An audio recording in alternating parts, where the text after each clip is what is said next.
इस वक्त दुनिया में अगर कोई चीज सबसे ज्यादा वायरल है तो वो है चैट जीपीटी। आप भी इसके बारे में जानते होंगे एंड अपने काम आप इससे करवाते होंगे। बिकॉज जिस काम को करने में आपको पहले महीनों लगते थे, सालों लगते थे, अब चैट जीपीटी आपके वो काम 2 मिनट में कर देता है।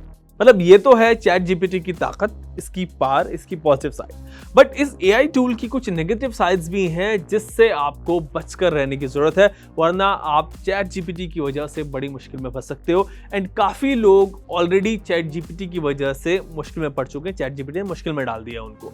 सो ऐसा क्या किया है चैट जीपीटी ने जिसकी वजह से आपको इससे थोड़ा बचकर रहने की जरूरत है, यही आज आपको इस वीडियो में बता रहा हूँ। तो अगर आपके पास कोई कॉल आए, उसमें आपको कोई फैमिली मेंबर आपसे ये कहे कि भाई उसको पता चला है कि तुम्हारे ऊपर कई केसेस चल रहे हैं जिसपे सेक्सुअल हरासमेंट का केस है, चोरी के केस हैं, ब्राइबरी के केस हैं एंड कुछ और क्रिमिनल केसेस भी हैं, एंड आप उससे कहेंगे कि भाई मेरे ऊपर तो कोई ऐसा केस है ही नहीं, मेरा कोई ऐसा बैकग्राउंड नहीं है, मैंने कुछ ऐसे काम नहीं किए, बट वो कहे कि भाई तुम्हारे ऊपर तो कई न्यूज़पेपर्स में आर्टिकल छपे हुए हैं, बड़े बड़े न्यूज़पेपर्स में, कि तुम्हारा नाम है ऐसे बड़े केसेस में। एंड ऐसा भी नहीं है कि तुम्हारे नाम का कोई और बंदा है जिस पर वो केसेस है, मैंने पूरा चेक कर लिया है, अकॉर्डिंग टू न्यूज़ आर्टिकल्स ये केसेस तुम्हारे ऊपर ही चल रहे हैं। तो भाई या तो आप उसका सर फोड़ दोगे या फिर अपना सर फोड़ दोगे। मतलब आपने किया कुछ नहीं, लेकिन आप बदनाम पूरी दुनिया में हो रहे हो बिना वजह के, आपके चर्चे पूरी दुनिया में गलत वजह से। एंड कुछ ऐसा ही काम चैट जीपीटी आजकल कर रहा है अपने आंसर्स में, लोगों के बारे में फेक स्टोरीज गढ़ रहा है एंड लोग इन स्टोरीज को सच मान रहे हैं।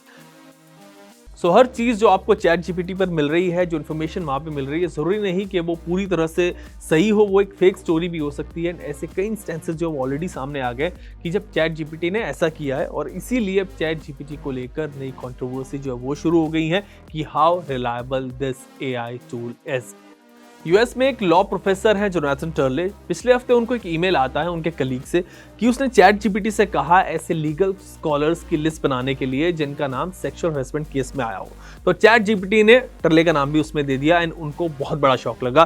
चैट जीपीटी ने सिर्फ नाम ही नहीं दिया, बल्कि वॉशिंगटन पोस्ट में 2018 में छपे एक आर्टिकल का रेफरेंस भी दिया कि इस आर्टिकल में इस केस का जिक्र किया गया है। जब टर्ले ने वॉशिंगटन पोस्ट को कॉन्टैक्ट किया तो पता चला कि न्यूज़पेपर में ऐसा आर्टिकल कभी छपा ही नहीं था।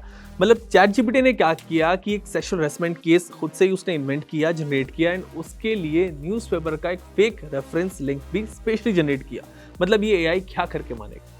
सिमिलरली ऑस्ट्रेलिया में एक मेयर ने चैट जीपीटी की डेवलपर फर्म ओपन एआई पर केस कर दिया। चैट जीपीटी लोगों को ये फेक इन्फॉर्मेशन दे रहा था कि उस मेयर को एक रिश्वत के केस में जेल हुई है, जबकि उस मेयर ने तो उस ब्राइबरी स्कैम को पकड़वाने में वहां की पुलिस की मदद की थी। मतलब यहाँ पे भी फेक चीज जनरेट कर रहा था।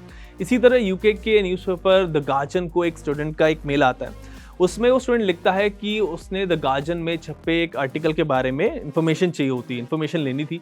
वो आर्टिकल कुछ साल पहले छपा था, बट अब वो आर्टिकल द गार्जियन की वेबसाइट पर उस स्टूडेंट को नहीं मिल रहा था। उस आर्टिकल के बारे में उस स्टूडेंट को इन्फॉर्मेशन चाहिए थी। फिर उसने गार्जियन को कॉन्टैक्ट किया, द गार्जियन को। फिर उसने ये भी सवाल किया कि उस आर्टिकल को रिमूव क्यों किया, क्यों हटाया गया। जब द गार्जियन की टीम ने उस आर्टिकल के बारे में सर्च किया अपने पोर्टल पे, तब पता चला कि ऐसा कोई आर्टिकल कभी उस न्यूज़पेपर में छपा ही नहीं था। फिर उस स्टूडेंट ने बताया कि उसको आर्टिकल का रेफरेंस जो था वो चैट जीपीटी से मिला था। तो चैट जीपीटी के साथ ये भी बड़ी प्रॉब्लम है कि ये एआई चैटबॉट मिस इन्फॉर्मेशन फैला रहा है, उसको सब्सटेंशिएट कर रहा है गलत रेफरेंस के साथ खुद से जनरेट करके। सो आप जब भी कभी चैट जीपीटी से ऐसा मतलब कोई इन्फॉर्मेशन लें तो उसके बारे में उसको एक बार क्रॉस चेक कर लें, एल्स वो इन्फॉर्मेशन फिर आप आगे फैलाएंगे एंड इससे आप भी मतलब जो है वो दिक्कत में आ सकते हैं। एक बात और कि चैट जीपीटी एकेडमिक्स की फील्ड में नॉन एग्जिस्टिंग पेपर्स को साइट कर रहा है, यानी कि फेक साइटेशंस दे रहा है। इस बात का भी आप ख्याल रखना एंड जो भी इन्फॉर्मेशन एंड इवन रेफरेंस आपको चैट जीपीटी से मिलते हैं उसको आप थोड़ा सा ना, उस पर अगर थोड़ा भी डाउट हो, इवन डाउट भी ना हो तो भी क्रॉस चेक जरूर कर लेना before sharing it with others.